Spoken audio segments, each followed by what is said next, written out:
اور آپ دیکھیں کہ 1.5 مہینے کے بعد 9 مئی میں پہلی دفعہ ایران نے جو 4 ممالک پر بیک وقت حملے کیے، اردن، کویت، قطر اور عرب امارات، وہاں امریکی اڈوں میں 5th فلیٹ ہیڈ کوارٹر پر دوبارہ اس وقت بھی دھوئیں کے بادل ہیں۔ عرب امارات کی فضا میں سائرن تھے، میزائل تھے، ڈرون تھے۔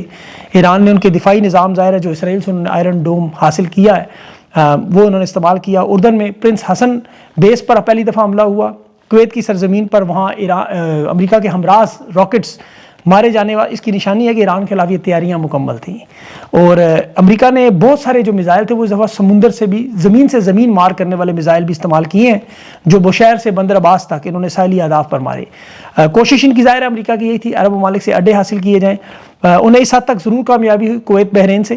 کویت کی اسی لیے سرزمین سے جو امریکی ہمراز راکٹ سسٹم ہے وہ استعمال کیے جا رہے تھے کیونکہ یہ خلیج کے پار تک دور فاصلے کے میزائل ہیں۔ ایران نے اسی لیے پھر بیلسٹک میزائل ڈرون حملے کویت میں کیے، بحرین میں موافق سلطی ایئر بیس پر کیے جہاں امریکہ کے F-35 جہاز کھڑے ہیں، اور ایران کے دعوے ہیں کہ انہیں بڑی کامیابیاں حاصل ہوئی ہیں، لیکن یہ اب کچھ دنوں بعد ہی سامنے آئیں گی۔ عرب امارات میں کہاں کہاں نقصان ہوا اس کی ابھی تفصیلات نہیں آئیں۔ عرب امارات کا کہنا ہے انہوں نے میزائل روکے ہیں، ان کے پاس ظاہر آئرن ڈوم میں اسرائیل کا پہنچا ہے۔ امریکہ اس وقت اسے جنیوا معاہدے کے صورت میں پوری جنگ کی شکل بنانا چاہتا ہے تاکہ جو پوری ابنائے ہرمز کھلوائے عمان تک۔ اسی لیے بحری راہداری میں ایران نے بارودی سرنگیں بچھائی ہوئی ہیں، اور ابھی جو دیکھیں سیٹلائٹ کی تصویریں آ رہی ہیں، امریکی طیارہ بردار جہاز ابراہم لنکن اور جارج ڈبلیو بش وہ ایران سے صرف 250 کلومیٹر کے فاصلے پر ہے۔ یہ ان کی اب تک کی سب سے قریب ترین پوزیشن ہے، اور یہ زمینی فوج داخل کرنے کی، وہاں تعینات کرنے کی کوشش ہے، یا ٹرمپ کی طرف سے جو جنگ بندی کے اعلان کے دوران تیاریاں تھیں۔ اور یہ یاد رکھیں کہ یہ میزائلوں کے نشانے پر ہیں، ایک میزائل سے یہ جہاز تباہ ہو سکتے ہیں اور یہ بہت بڑا نقصان ہوگا۔ ایران نے اس وقت اپنا سب کچھ داؤ پر لگا دیا ہے، یہ واقعی آر پار والے معاملات ہیں۔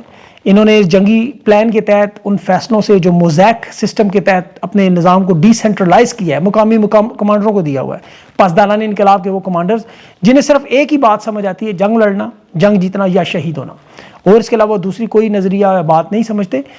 قربانیاں وہ اتنی دے چکے ہیں کہ وہ چاہتے ہیں صرف ایک واضح فتح سامنے آئے۔ اس کا اندازہ آپ اس بات سے کریں کہ ٹرمپ نے جو ابھی ممکنہ ہلاکت پر اعلان کیا تھا، اپنی ممکنہ ہلاکت پر، کہ 1 سال ایران پر بمباری کریں گے اگر اسے قتل کیا، 1000 میزائل ماریں گے، تو ایران میں تو ساری سپریم لیڈر سے لے کے قیادت شہید کی گئی ہے۔ کسی ملک کا تو آرمی چیف مار دے تو وہ بدلے کے لیے نہیں چھوڑتے، تو ایران یہ جنگ جیتے بغیر کیسے ختم کر سکتا ہے؟ یہ ان کی بقا کا مسئلہ ہے، اور 9 کروڑ کی آبادی کا مطالبہ بھی یہی ہے۔ ان حملوں میں بڑے خطرناک حملے قطر عرب امارات پر تھے، اور قطر میں یاد رکھیں کہ امیر قطر کے والد ابو الوالد کے نام سے جو مشہور ہے، 74 سالہ خلیفہ بھی ابھی انتقال کر گئے، اور وہاں 10 منٹ کے اندر جب قطر نے آل کلیئر کا اعلان کیا اسی وقت 15 دھماکے کیے گئے۔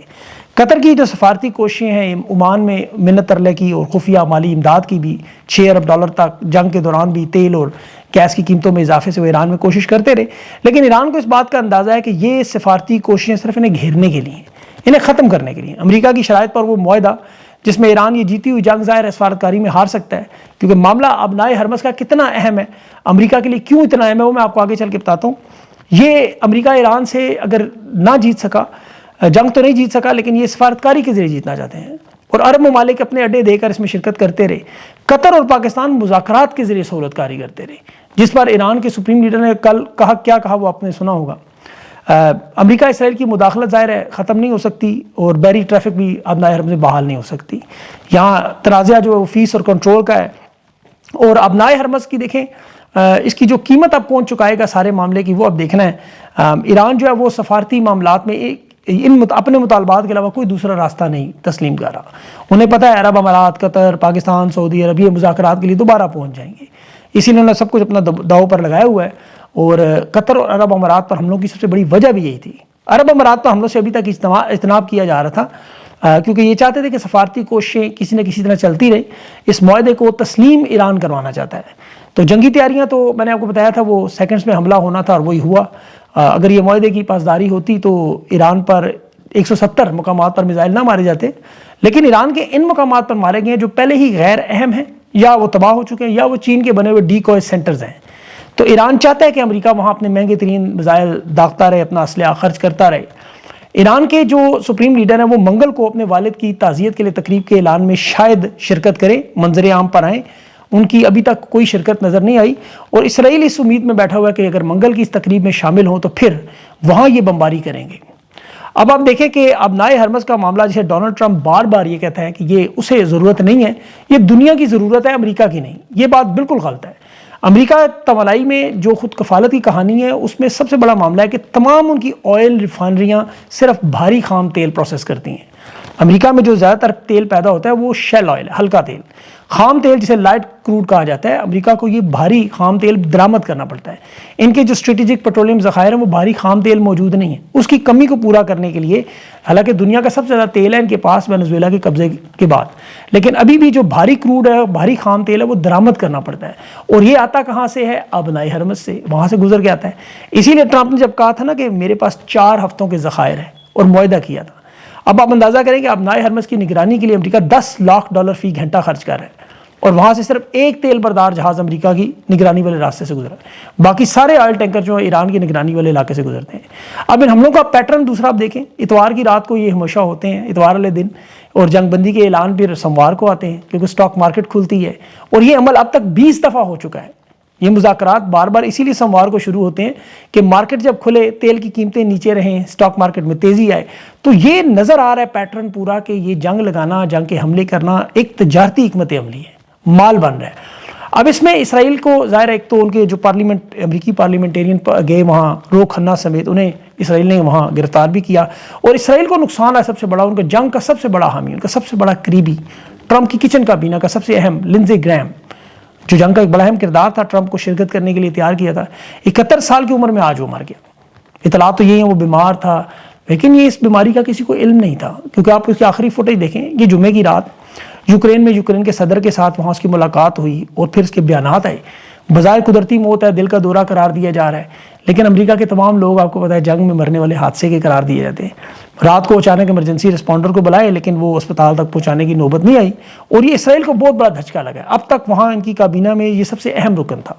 تو بہرحال یہ اپڈیٹنگ معاملہ ہے، میں آپ کو بتاتا رہوں گا اس کا۔ اسحاق ڈار ابھی ایرانی وزیر خارجہ سے اس کا رابطہ ہوا ہے، لیکن ان کے اوپر بھی دباؤ اتنا ہے کہ محسن نقوی پہلے جا کے جو معاملات طے کرتا رہا، ایران کو قطر کی طرح ان پہ بھی یقین نہیں ہے۔ اسحاق ڈار کو اسی لیے چھوڑا جا رہا ہے، لیکن ان کے حالات اپنے اتنے خراب ہیں کہ ایران سے کیا بات کریں گے۔ ایران تو کہ جاؤ اپنے ملک کے صوبوں کے حالات ٹھیک کرو، وہاں ثالثی کرو، خیبر پختونخوا میں، بلوچستان میں، کشمیر میں، وہاں آپ کو ثالثی کی زیادہ ضرورت ہے، کیونکہ پاکستان کے معاملات میں سب کیا حالات ہیں کشمیر میں، سیکورٹی فورسز عوام آمنے سامنے کھڑی ہیں، دونوں پیچھے ہٹنے پر تیار نہیں ہیں، اور انٹرنیشنل خبروں میں تو اب یہ بھی آنا شروع ہو گیا کہ سیکورٹی فورسز کی طرف سے آزاد کشمیر میں بھاری ہتھیار استعمال کیے جا رہے ہیں، عمارتیں، بلڈنگیں، گھر جو ہیں وہ بمباری کر کے گرائے جا رہے ہیں۔ ابھی تک اس کی تصدیق میرے پاس نہیں ہے، لیکن میرپور، پونچھ، راولا کوٹ میں بجلی منقطع ہے، انٹرنیٹ، موبائل پہلے سے بند ہے، وہاں خوراک، سبزی، فروٹ، گوشت، اس کے ٹرک جو سارے رکے ہوئے ہیں۔ عوامی جوش و خروش کے آپ ویڈیوز دیکھ چکے ہیں کہ سیکورٹی فورسز کے سامنے لوگ نعرہ کیا لگا رہے ہیں، جوانیاں لٹائیں گے، انقلاب لائیں گے۔ کشمیر میں تجارتی کاروباری سرگرمیاں مکمل بند ہیں، وہاں پہ شہادتیں بھی ہو رہی ہیں، شیلنگ بھی ہو رہی ہیں۔ بلوچستان، کے پی اور کشمیر کے حالات میں ڈی چوک، مرید کے راولا کوٹ بنا ہوا ہے۔ ہارڈ ریاست کے نام پہ غداری کے سرٹیفکیٹ دھڑا دھڑ پرنٹ کیے جا رہے ہیں، انتخابات کا بظاہر اعلان کیا جا رہا ہے، لیکن وہاں کوئی جانے کو تیار نہیں۔ وہاں نون لیگ کو مخصوص نشستوں کی خواتین بھیجنی پڑ رہی، خواتین کی بہت بڑی شرکت کشمیر میں نظر آ رہی ہے، اور جب خواتین اور بچے کسی تحریک میں شامل ہوں تو آج دیکھ لیں وہ کیا ہوتا ہے، 38 دن سے لوگ وہاں میدان میں ہیں۔ مذاکرات کا کوئی چینل نہیں کھلا، طاقت کے ذریعے سے دبانے کی کوشش کی جا رہی ہے، اور حالات دن بدن خراب ہو رہے ہیں۔ 15 تاریخ جو قریب آ رہی ہے، آپریشن کے زیادہ خطرے بڑھتے جا رہے ہیں، بے چینی میں اضافہ ہے۔ ابھی پیپلز پارٹی کے رہنما چودھری یاسین کی الیکشن کمپین میں قافلے کی گاڑی رکی، آگ لگی، ایک بندہ بھی اس میں مارا گیا، اور مظاہرین کا کہنا ہے کہ یہ نون لیگ کے لوگوں نے خود لگائی۔ آپریشن کے راستے کو ہموار کرنے کی کوششیں کی جا رہی ہیں، لیکن حالات اس وقت وہاں پہ خراب ہیں کہ مقبوضہ کشمیر اور آزاد کشمیر کا فرق سمجھ نہیں آ رہا۔ ویڈیو فوٹیج دیکھیں تو سمجھ نہیں آتی مقبوضہ کون سا ہے، آزاد کون سا ہے۔ ہم جسے مقبوضہ سمجھتے رہے وہ زیادہ آزاد لگ رہا ہے، جو آزاد تھا وہ اس وقت آزاد جیل بنا ہوا ہے۔ اور کشمیر پر تو دیکھیں جو لوگ بات کر رہے ہیں، جو مذاکرات کا مشورہ دیتے ہیں، جو حالات خراب ہونے سے روکنے کی کوشش کرتے ہیں، انہیں بھی اٹھا لیا جاتا ہے۔ ابھی بہت سے لوگوں نے گرفتار کی ہیں، ابھی کچھ ویڈیوز پیغامات ہو سکتا ہے آپ کے سامنے آئیں بھی، عوامی ایکشن کمیٹی کے اس تحریک کے خلاف کچھ 2-4 ویڈیوز آپ کو نظر بھی آئیں گی، لیکن کشمیر کے حالات پر فارمولہ وہی ہے جو مشرقی پاکستان میں جنرل ایوب خان نے چلایا، جو کہتا تھا میں اپنے ہاتھ کی ہتھیلی سے زیادہ جانتا ہوں مشرقی پاکستان کو۔ یہ اور بات ہے، باہر نکلا اتنی عوام نظر آئی کہ وہ پروٹوکول گاڑیاں بھی انہوں نے اٹھا لی، پھر وہ گھر سے باہر ہی نہیں نکلا، ہاؤس اریسٹ میں مارا گیا، کیونکہ یہ اس وقت جب بنگلہ دیش میں فوج ہتھیار ڈال رہی تھی، یہ رنگ رلیاں منا رہا تھا۔ تو حالات ابھی ایسے ہی ہیں، ان کی بھی ان کی رنگ رلیاں منائی جا رہی ہیں۔ اور کشمیر کے بارے میں بھی یہی کہتے ہیں، جیسے بلوچستان کو ہم بڑی اچھی طرح جانتے ہیں، اور حالات دونوں طرف آپ کے سامنے ہیں۔ بلوچستان کا میں اگلے ویلاگ میں تفصیل سے ذکر کروں گا۔ تحریک انصاف کا ذکر کرنا ہے ان کی قیادت کی 2 نمبری کا۔ دیکھیں ٹانک میں بھی ڈرون حملہ ہوا رات کو وزیرستان میں، وہاں تحریک انصاف کے جنرل سیکرٹری نے بھی ٹویٹ کی کہ اس کے چچا 2 بھتیجے اور ایک استاد اس میں زخمی اور شہید ہوئے ہیں. اب تحریک انصاف کو اس پہ احتجاج کرنا چاہیے تھا, پرچہ کرانا چاہیے, چلے اسے بھی چھوڑیں, وہاں تو یہ آپریشن کی تیاریوں کی منظوری دے رہے ہیں. لیکن عمران خان کی رہائی, جس پہ ایک طرف تو یہ لوگ خاموش تھے, قیادت نکلنے کو تیار نہیں تھی, کوئی سیاسی اجتماع, جلوس, جلسے عمران خان کے بارے میں بیانات تک نہیں دیتے. بظاہر تو یہ حقیقت میں اس وقت اسٹیبلشمنٹ کے تلوے چاٹ رہے ہیں. بیرسٹر گور کی جو خبریں ہیں کہ فیلڈ مارشل کے ساتھ اتنے گہرے تعلقات ہیں, اتنی عزت اور محبت ہے, لیکن بیرسٹر گور کے پاس اختیارات نہیں ہیں. پتہ نہیں کون سے اختیارات انہیں چاہیے.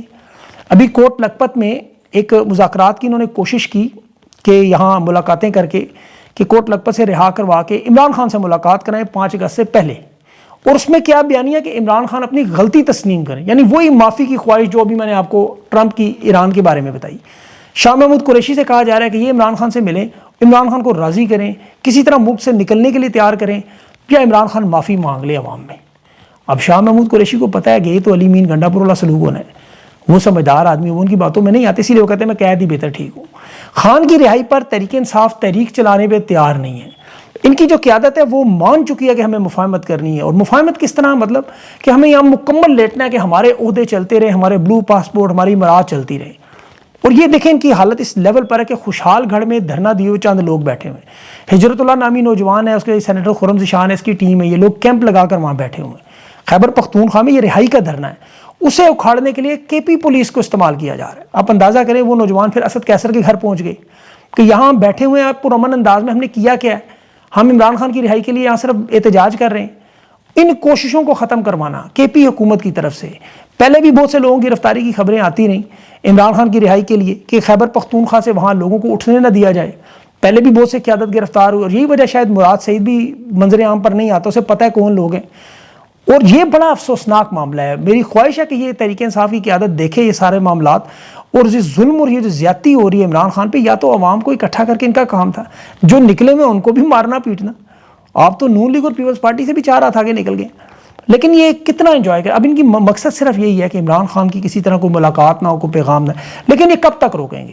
جس دن یہ پیغام آنا ہے, سب سے پہلے تو یہ نون لیگ اور پیپلز پارٹی کے ساتھ جو ہوگا, یہ سارے لوگ سب سے پہلے ہٹیں گے.